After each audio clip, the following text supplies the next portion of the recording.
अभाज्य गुणनखंड विधि द्वारा निम्न के एचसीएफ और एलसीएम ज्ञात करो। कैसे ज्ञात करें? सबसे पहले कितने को भाग देते? दो को भाग। दो को भाग नहीं जाए तब 3 को भाग नहीं जाए तब 5 को भाग नहीं जाए तब मतलब अभाज्य संख्याओं के भाग देते। अभाज्य संख्या का कहलाते हैं जिनमें केवल खुद को भाग जाए और कोई संख्या को भाग नहीं जाए, वे का कहलाते हैं अभाज्य। तो सबसे पहले अपन इनके अभाज्य गुणनखंड निकाल हैं। पहले का है 12 के अभाज्य गुणनखंड। सबसे पहले देखेंगे 2 को भाग। पहले 2 को भाग दे। 2 को भाग जय है या नहीं जय? सागर 2 को भाग चलो जय। काय चलो जय 2 को भाग? 2 को नियम का है ध्यान रखना, पहले भी हम बता चुके हैं। लास्ट में 0 2 4 6 8 यदि ये संख्या है 0 2 4 6 8 तो उन संख्या में 2 को भाग चलो जय। इनमें आखिरी में कहा है 2, जैसे 2 को भाग चलो जय। 2 को भाग दें 2 6 12। जब तक 2 को भाग जाए तब तक 2 ही को भाग दें। फिर 2 को भाग दें 2 3 6। फिर 3 को भाग दें 3 एकम 2 को भाग 12 के अभाज्य गुणनखंड आ गए जी। अब ऐसे ही 15 के अभाज्य गुणनखंड निकालें अपन। फिर देखें 15 में 2 को भाग जय है या नहीं जय? हाँ, 2 को भाग जय नहीं 15 में, कारण ये में 2 को भाग नहीं जय, कारण आखिरी में 5 है। 2 को नियम है आखिरी में 0 2 4 6 8 तक 2 को भाग जय। अब देखें अपन 3 को भाग, 2 को भाग नहीं जय, 3 को भाग देखें। 3 को भाग जय है या नहीं जय है? हाँ से हम 3 को भाग जय है कि नहीं? कारण नियम का है नियम। हाँ भानु प्रताप 3 को नियम का है संख्या 3 को 5 और 1 6 जोड़ है अपन अंकों के जोड़ देते हैं। कितने? 5 और 1 6। 6 में 3 को भाग जा रहा हो, जैसे में 3 को भाग चलो गया। अब 3 को भाग दे हैं 3 5 1 15। अब 5 में 3 को भाग नहीं जाए तो 5 ही को भाग दें। सबसे पहले 2 को भाग नहीं जा रहा हो तब 3 को भाग नहीं जाए तब 5 को 5 एकम 5। और भाग कब तक देना है? जब तक लास्ट में 1 नहीं आ जाए। एक संख्या और 21 में कार्तिक 2 को भाग जाएगा नहीं जाएगा। 2 को भाग नहीं जाएगा। लास्ट में कहा है 1 2 को नियम है आखिरी 0 2 4 6 8 रहने चाहिए तब 2 को भाग जाए। लास्ट में 1 है 2 को भाग नहीं जाए तो 3 को भाग देखें अपन 3 को भाग जय है या नहीं जय है। 3 को नियम देखने अपन को घर में 3 को भाग जय है, कारण जोड़ने का 3 आ रहा और वो 3 से भाग विभाजित हो रहा है। 2 और 1 3 में 3 को भाग चलो जाए। 3 को नियम संख्याओं की जोड़त है, अंकों के जोड़ देते हैं।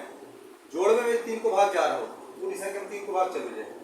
3 को भाग दे हैं 3 7 21। अब 7 में तो 7 ही को भाग गया 7 एकम 7। तो पहले अपन ने देखे 12 के अभाज्य गुणनखंड 12 के अभाज्य गुणनखंड या सीधे अपन लिख ले 12 बराबर का आ जाए। देखो 12 के अपन का लिख सकते हैं 2 गुणे 3। 2 की घात कितनी कहलाए? 2। घात के रूप में लिखने ध्यान रखना है। 2 की घात 2 लिखें अपन गुणे 3 की घात 1। 12 बराबर अभाज्य गुणनखंड आए 2 गुणे 3। तो 2 गुणे 3 2 की घात 2 बार है तो 2 की घात 2 लिखें तो 3 एक बार 3 की घात 1 लिखें। ऐसे ही देखें 15 बराबर 3 गुणे 5 मतलब 3 की घात 1 5 की घात 1। लास्ट में कहा है 21 बराबर 3 गुणे 7 3 की घात 1 गुणे 7 की घात 1। अब पहले निकालने अपन के का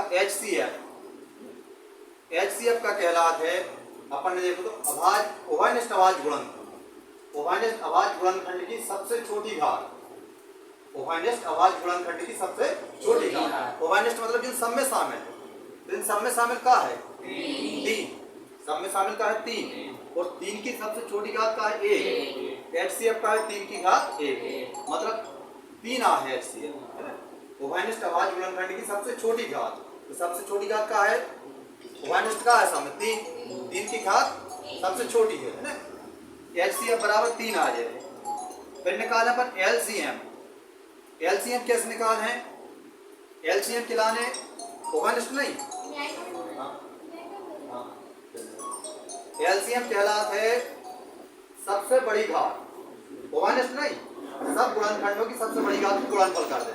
तो सब गुणनखंड देखें, पहले का है 2 की घात कितनी है? 1 नहीं, 2 की घात 2, जो सबसे बड़ी घात है। देखो सब में अभाज्य गुणनखंड कौन कौन से? 2, 3 और 5, 7, 2, 3, 5, 7, इनकी सबसे बड़ी घात। तो 2 की घात 2, फिर गुणित 3 की घात 1, गुणित 5 की घात 1, गुणित 7 की घात 1, 2 गुणित 2, 2 दूनी 4, 4 तिया 12, 2 को बार 2 दूनी 4, 4 तिया 12, 12 पंचे 60, 60 गुणित 7 आ जाए, 60 गुणित 7, 420। एलसीएम कितना होगा? 420। तो जो ध्यान रखने, सबसे पहले क्या करें अपन, सबके अभाज्य गुणनखंड निकाल हैं। अभाज्य गुणनखंड निकालने के बाद लिख ले हैं उनके, और जो HCF रहते हैं, HCF का कहलाता है ओवानिस्ट अभाज्य गुणनखंड की सबसे छोटी घात। मतलब जो गुणनखंड सब में शामिल है, तो सब में शामिल का है 3, तो 3 की सबसे छोटी घात 1 आई है, 3 की घात 1। मान लो संख्या और होती है, जैसे 5 शामिल होते, तो 5 की घात 1 लिखते हैं अपन, और उन दोनों को गुणा कर देते, 3 5 15। तो ओवानिस्ट अभाज्य गुणनखंड की सबसे छोटी घात का कहलाते हैं HCF। तो सब ओवानिस्ट अभाज्य गुणनखंड का है 3, तो सबसे छोटी घात का है 1, तो 3 आ जाए HCF। और LCM कहलाता ओवानिस्ट नहीं, सब अभाज्य गुणनखंड की सबसे बड़ी घात। तो इतने पे देखें 2 है, अभाज्य गुणनखंड कौन कौन से? 2, 3, 5, 7, 2 की घात 2, 3 की घात 1, 5 की घात 1 और 7 की घात 1, इन सबको गुणा करें कितना आए? 420, जो कहलाओ LCM। बन जाए निकाला। सबसे पहले अपन के हल नंबर लिखने हैं, ध्यान रखें हल नंबर लिखें। अब क्या कह रहे हैं सवाल में? अभाज्य गुणनखंड विधि द्वारा निम्न के HCF और LCM ज्ञात करें। मतलब पहले अपन क्या करना है? अभाज्य गुणनखंड ज्ञात करने हैं। अभाज्य गुणनखंड कैसे ज्ञात कर रहे हैं? ये संख्याएं 17 को अभाज्य गुणनखंड ज्ञात कर रहे हैं। अब पहले काय को भाग देखा था, 2 को भाग जा रहा हो कि नहीं जा रहा हो? 2 को भाग जय है काय में नहीं, कारण का लास्ट में 7, 2 को नियम है आखिरी में 0, 2, 4, 6, 8 है, तब 2 को भाग जाए, 2 को भाग नहीं जाए। फिर 3 को भाग देखें अपन, 3 को नियम इनके जोड़ है अपन, जोड़ो 7 और 1 8, 8 में 3 को भाग नहीं जा रहे, 3 को भाग भी नहीं जाए। फिर 5 को भाग देखें, 5 को नियम का है 0 या 5, तब 5 को भाग जा 0 या 5 भी नहीं है ना। फिर 7 को भाग देखें, 7 को भाग भी नहीं जाए, 7 को नियम मालूम है सबके। 11 को भाग देखें, 13 को भाग नहीं जा रहा हो। प्राय 17, 23, 29 अभाज्य संख्या कहलाते हैं, इन्हीं को भाग जाते हैं। तो 17 में 17 को भाग जाए, 17 का 17। फिर अगली संख्या का है 23, 23 में भी 23 को भाग जाए, ये अभाज्य संख्या कहलाते हैं, इनमें खुद ही को भाग जाता और कोई संख्या को भाग नहीं जा रहा। 23 से कम 23, 29 ये में भी 29 को भाग जाए, 29 से कम 29। अपन देखें 17 बराबर का लिख सकते हैं 17 या 17 की घात 1, और कोई संख्या तो है नहीं। फिर 23 की घात 1, फिर 29 की घात 1। अब का निकालने अपन के देखो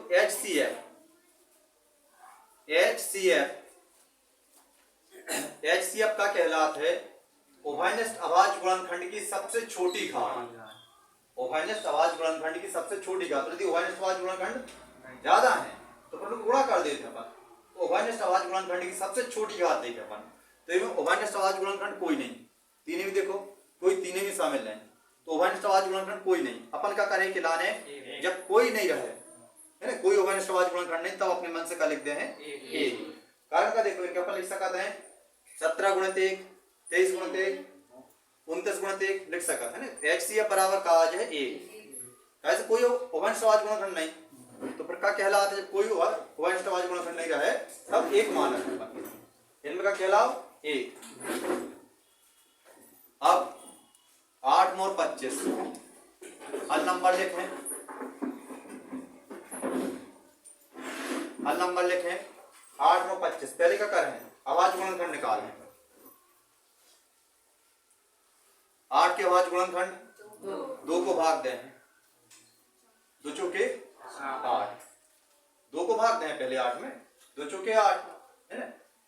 8 में 2 को भाग के चलो जाए, फिर 2 को भाग दें 2 दूनी 4, फिर 2 को भाग दें 2 एकम 2। पहले 2 को भाग देना, जब तक 2 को भाग जाए तब तक 2 को भाग देने हैं।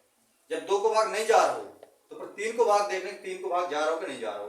3 को भाग नहीं जाए तो प्रकार को भाग दें 5 को, है ना। और कब तक भाग देना, जब तो लास्ट में 1 नहीं आ जाए।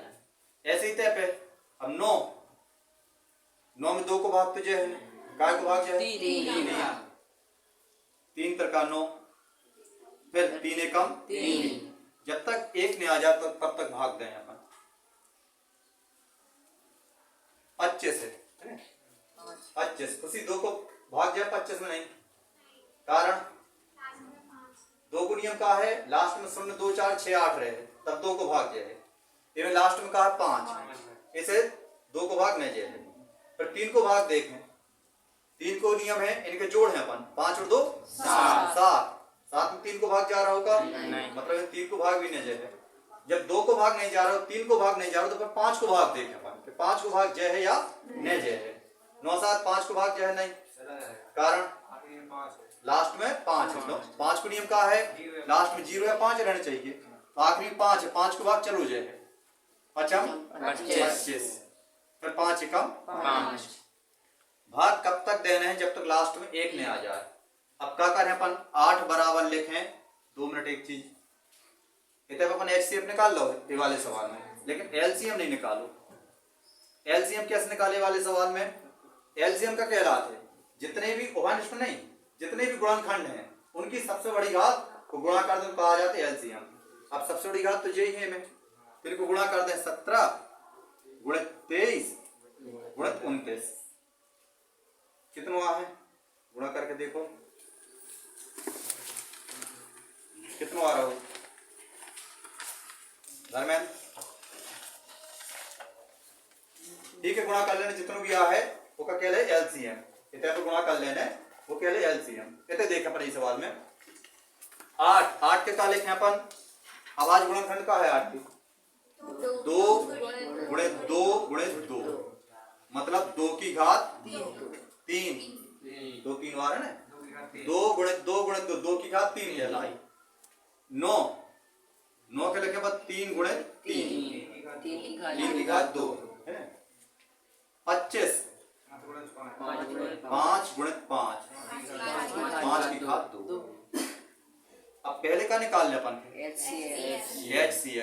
HCF का कहलाता है उभयनिष्ठ आवाज गुणनखंड की सबसे छोटी घात।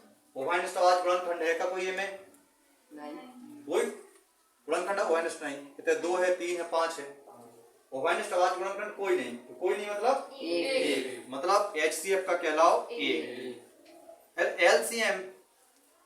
LCM का कहलाता है जितने भी गुणनखंड हैं उनकी सबसे बड़ी घात को गुणा, तो 2 की सबसे बड़ी घात 3 है, 2 की घात 3, 3 की घात 2, 5 की घात 2 की घात 3, मतलब 2 गुणित 2 गुणित 2 8, 2 को 3 बार गुणा, ध्यान रखना 2 2 दूनी 4 4 दूनी 8, 3 को 2 बार गुणा 3 का 9, 5 को 2 बार गुणा 25। अब जी 8 नाम 72 गुणित 25 कितने आ जाए हैं 1800, जो कहला LCM। तो जो ध्यान रखना सबसे पहले निकालने अपन के गुणनखंड आवाज गुणनखंड निकालने के बाद क्या करें अपन घातों के रूप में लिख रहे हैं आवाज गुणनखंड हो गए। और यदि HCF निकालना है तो उभयनिष्ठ आवाज गुणनखंड की सबसे छोटी घात, जो गुणनखंड सब में शामिल है वो की जो सबसे छोटी घात है, ये 2 है मान लो 2 है 3 है, तो उनको गुणा कर देना, तो अकेलो है तो वही का कहले HCF उभयनिष्ठ आवाज गुणनखंड की सबसे छोटी घात।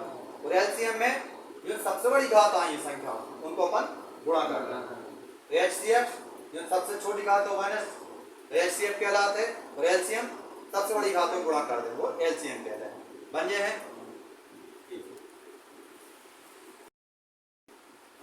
HCF 306 657, 2 संख्या आई अपन थे 306 और 657, इनको HCF कितने का 9, HCF 9 है और LCM ज्ञात करना है।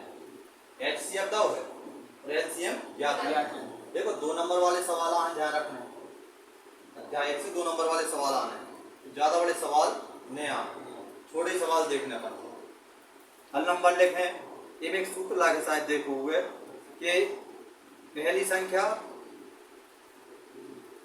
पहली संख्या गुणित दूसरी संख्या, मतलब दो संख्याएं जो रहते हैं, पहली संख्या गुणित दूसरी संख्या बराबर एचसीएफ गुणित एलसीएम।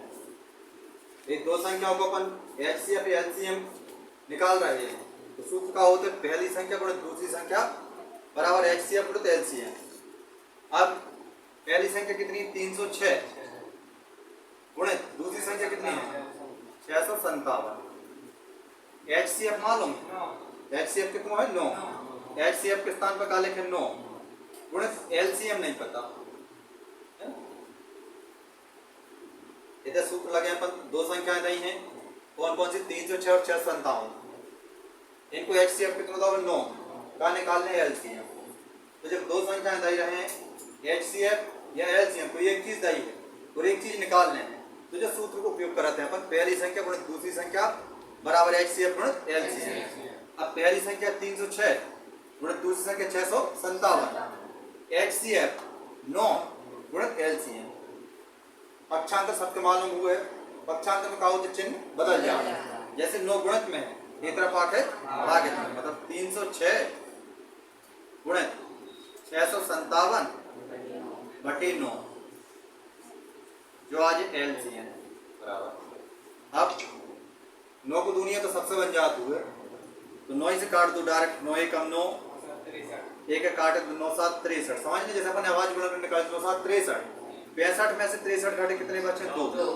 9 7 63, 65 में से 63 घटे 2 बचे, 2 और 7 संख्या बन जाए 27, 9 तिया 27। एलसीएम बराबर आ जाए है, एलसीएम बराबर 306 गुणित 73। एलसीएम इन दोनों को गुणा कर ले, कितना और गुणा कर, 23,388 जो का आज है एलसीएम। 28 और 88 यार देखो थोड़ी गुणा करके सही,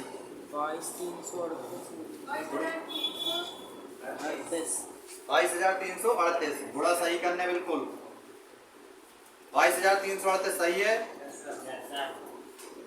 22,338 इन दो को गुणा कर है, गुणा कर तो सबसे बन जाए तो कितना 22,338 जो का कह रहे एलसीएम। तो अपन लिखते हैं, इसलिए एलसीएम 306 तो 657 बराबर 22,338 बन जाए। ठीक है, ऐसे एक सवाल और, कौन सा, उदाहरण 7 करके देखने, उदाहरण 7 करके देखने। उदाहरण 7 और उदाहरण 8, उदाहरण 7 और उदाहरण 8 ये कहलाए होमवर्क में बन गया। उदाहरण 7 उदाहरण 8। अब देखें अपन प्रश्न 7वां। देखो 2 नंबर वाले सवाल आने से ज्यादा बड़े सवाल बिल्कुल न करने, कोई नंबर के हिसाब से छोटे छोटे सवाल देखने आते हैं। तो 7वां सवाल है, किसी खेल के मैदान के चारों एक वृत्ताकार मार्ग है, इस मैदान का एक चक्कर लगाने में सोनिया को 18 मिनट लगते हैं। हल नंबर तो लिखे अपन, फिर सोनिया को लगा समय, सोनिया को लगा समय बराबर 18 मिनट, और रवि को लगा समय बराबर 12 मिनट। क्या कह रहे हैं आगे, दोनों एक ही स्थान से एक ही समय पर चलना प्रारंभ करते हैं, एक ही स्थान से एक ही समय पर चलना प्रारंभ करते हैं और एक ही दिशा में चलते हैं।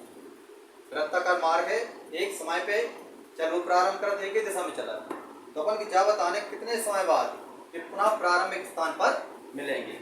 ऐसे सवाल हम ध्यान रखने अधिकांशतः प्राय एलसीएम ही निकाला, क्या करें अपन एलसीएम निकालें, 18 और 12 को एलसीएम निकाल दें। पहले क्या करें, 18 की आवाज कौन खंड निकालें अपन, 18 दो को अलग अलग है, अपनी किताब में अलग अलग है, वो हिसाब से निकालने पर ये साथ में भी एलसीएम निकाल सका था, मालूम है तुम्हारों का, लेकिन अपनी किताब में कहा अलग अलग विधि दी, वो हिसाब से निकाले। पहले 18 के भाज्य गुणनखंड, 2 को भाग जो है नहीं में चला जाएगा, कारण लास्ट में 8 है, 8 2 नाम 18, फिर 3 को भाग दें, 3 त्रिका 9, 3 एकम 3, भाग कब तक देने जब तक लास्ट में 1 नहीं आ जाए। फिर 12, फिर 2 को भाग चलो जब 12 में, 2 छिंग 12, 2 तिया 6, 3 एकम 3, तो 18 बराबर का लिखे अपन 2 गुणे 3 गुणे 3, मतलब 2 की घात 1 3 की घात 2, 3 2 बार है, 2 की घात 1 गुणे 3 की घात 2, 12 12 बराबर 2 गुणे 2 गुणे 3, 2 की घात 2 3 की घात 1, 3 की घात 1 का निकालने। देखो ये सवाल में एलसीएम ज्ञात करने पड़ेगा, एलसीएम ज्ञात करने हैं, और एलसीएम का कहलात है गुणनखंडों की सबसे बड़ी घात को गुणा करने पड़ेगा। इसे अपन घात में लिखा था, देखो एलसीएम बराबर का आज है 2 की सबसे बड़ी घात कौन सी है, 2, इतने पे 2 की घात 1 है, इतने पे 2 की घात 2 थी, एलसीएम में क्या करना पड़ा था, सबसे बड़ी घात देखा था, इतने पे भी 2 है, इतने पे भी 2 है, लेकिन बड़ी घात कौन सी है, 2 की घात 2, जो बड़ी घात है वह लिखा था, इतने 2 की घात 1 है, 2 की घात 2 है, बड़ी घात कौन सी, 2 की घात 2 जा लिखे अपन, और 3 की घात भी 2। एचसीएफ में जो 2 में शामिल है ओवानिस्ट आवाज गुणनखंड की सबसे छोटी घात देगा, और एलसीएम में ओवानिस्ट नहीं, सबसे बड़ी घात कौन सी है, जैसे अपन देख रहे हैं 2 की घात 1 इतने पे है और 2 की घात 2 इतने पे है, लेकिन अपन लिखेगा 2 की घात 1 नहीं, 2 की घात 2, बड़ी घात लिखने एलसीएम में, और 3 की घात इतने पे 2 इतने पे 1 है, लेकिन 3 की घात 2 लिखने, बड़ी घात लिखने है। अब 2 की घात 2 मतलब 2 गुणे 2, 2 दूनी 4, और 3 की घात 2, 3 त्रिका 9, 9 चौके 36, बस इसलिए अपन का लिखें 36 मिनट बाद, 36 मिनट बाद दोनों प्रारंभिक स्थान पर मिलेंगे, प्रारंभिक स्थान पर मिलेंगे।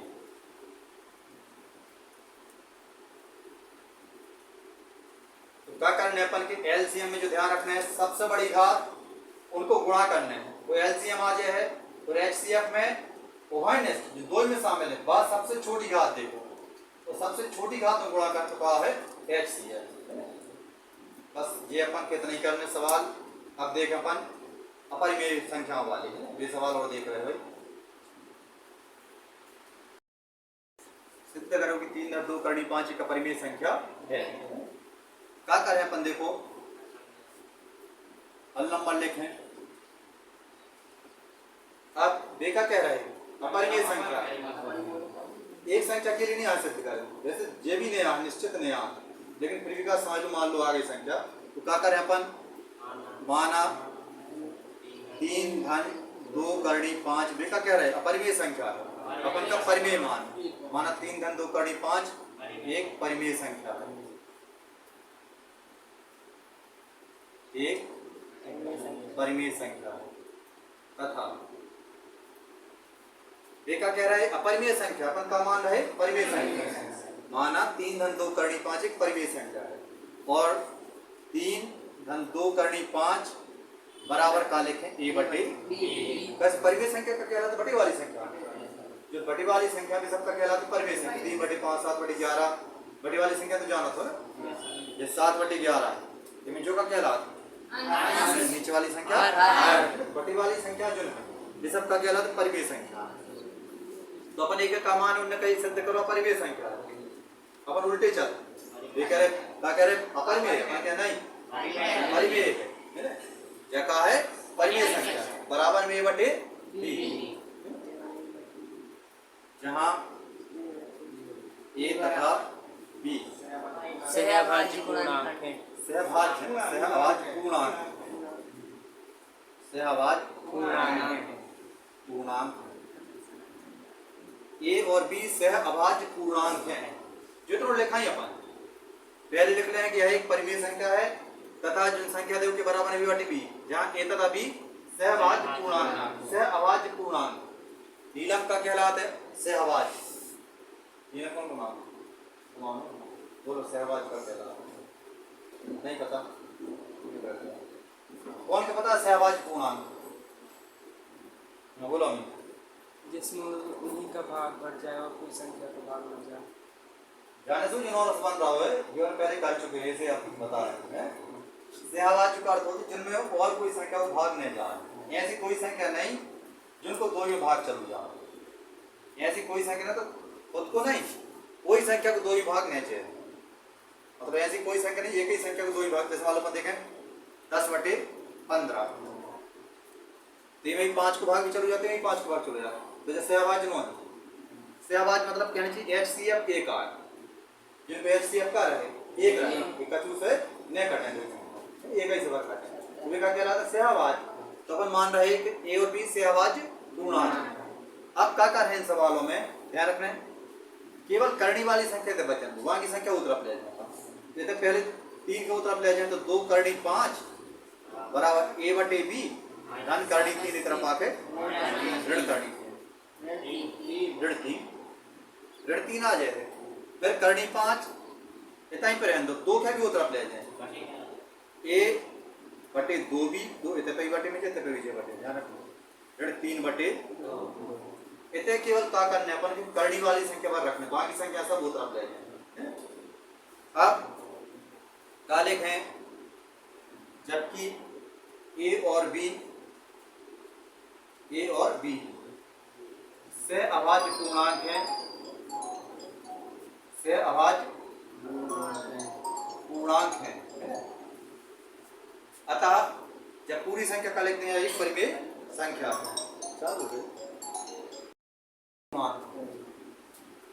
पूर्णांक है, अतः ए और बी पूर्णांक है। अतः ए और बी पूर्णांक मतलब जब पूरी संख्या कार्य है परिमेय संख्या कहते हैं। अतः ए बटे 2b ऋण 3 बटे 2 एक परिमेय संख्या है। देखो जा तो परिमेय संख्या है, जा वाली संख्या क्या सिद्ध करिए अपने परिमेय संख्या है, लेकिन करनी 2 करनी 3 करनी 5 का कहलाता है अपरिमेय संख्या। एक परिमेय संख्या किंतु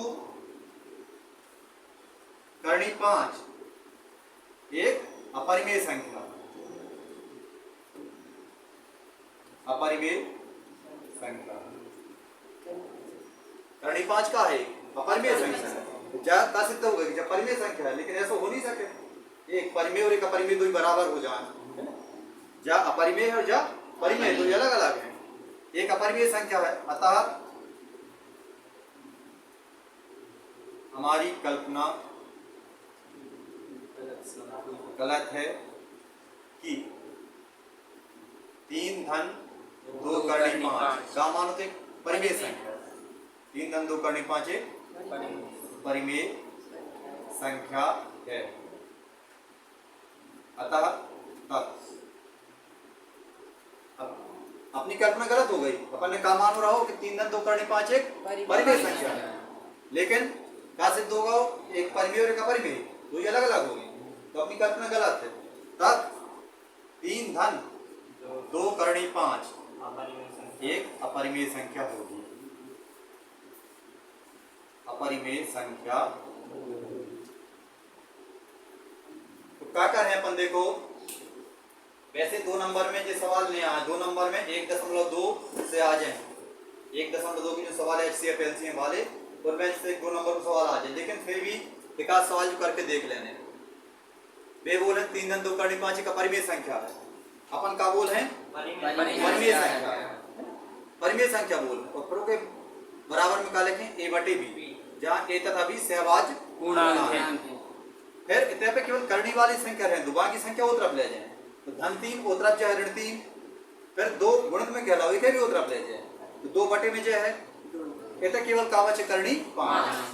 अब एक अपन का बोले कि जा कहा परिमेय संख्या, कारण का a और b पूर्णांक है, जाई परिमेय संख्या जाई परिमेय संख्या पूरी परिमेय संख्या हुई, लेकिन जा परिमेय संख्या जा का है अपरिमेय। तो एक परिमेय संख्या और एक अपरिमेय संख्या ऐसा हो नहीं सकता कि कोई बराबर हो जाए, तो अपनी कल्पना का है गलत है। मतलब जा परिमेय नहीं अपरिमेय के होता है। समझ में आओ? बस एक आध दो सवाल और ही में देख लेने यही याद आते हैं, बाकी 1.2 बहुत अच्छे से कर लेने।